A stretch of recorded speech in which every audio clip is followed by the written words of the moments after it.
Télégramme, c'est le média de la Bretagne. Depuis très longtemps, nous expliquons la Bretagne, nous en parlons au quotidien, nous la décryptons, mais nous sommes convaincus aussi que nous ne sommes pas seulement des observateurs et nous ne faisons pas seulement la chronique du quotidien des Bretons, nous devons aussi servir notre territoire. Et c'est pour cela que nous avons voulu créer cet événement il y a 6 ans, les Victoires de la Bretagne, pour mettre en valeur ce qui se fait de bien en Bretagne, sans orgueil démesuré, simplement parce qu'on est convaincu que c'est une belle région où il y a énormément d'énergie, énormément de créativité, et qu'il fallait que les Bretons soient parfois un peu moins modestes qu'ils ne le sont naturellement et qu'ils osent dire ce qu'ils font de bien.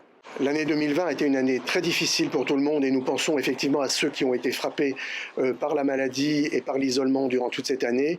Et nous remercions tout particulièrement nos partenaires, la région Bretagne, le Crédit Mutuel de Bretagne et tous les autres, sans qui cette 7e édition n'aurait pas pu exister. Il nous paraissait essentiel que justement parce que l'année a été difficile, les Victoires de la Bretagne 2020 puissent exister. C'est pour ça que je suis particulièrement fier et honoré d'annoncer notre Bretonne de l'année 2020, Marie-Solène Le Toqueux, cette enseignante d'Ille-et-Vilaine que vous allez découvrir tout de suite et qui nous a absolument bluffé par son énergie et qui a su attirer, fédérer énormément d'audience sur sa chaîne YouTube. C'est vraiment un exemple extraordinaire d'engagement, de vocation, et elle représente l'ensemble du corps enseignant qui lui aussi a dû faire face à des conditions très compliqué pour travailler et garder le lien avec les enfants, ce qui était vraiment essentiel.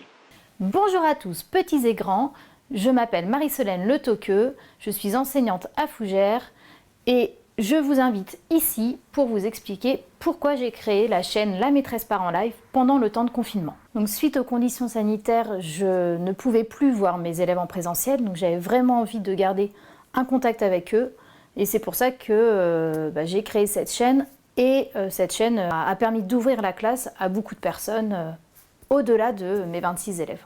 Donc cette récompense pour les Victoires de la Bretagne, ça me touche énormément, j'en suis ravie.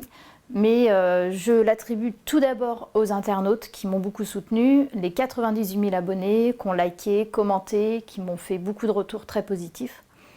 Et puis personnellement, je suis très fière de représenter la Bretagne, d'être nommée Bretonne de l'année, habitant Fougères où on a le château médiéval le plus grand d'Europe.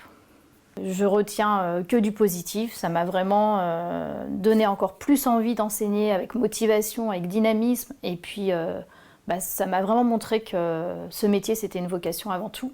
Je suis très fière de représenter la Bretagne, d'être nommée Bretonne de l'année. Donc depuis la rentrée de septembre, j'ai retrouvé une classe en présentiel puisque le contact avec les élèves me manquait.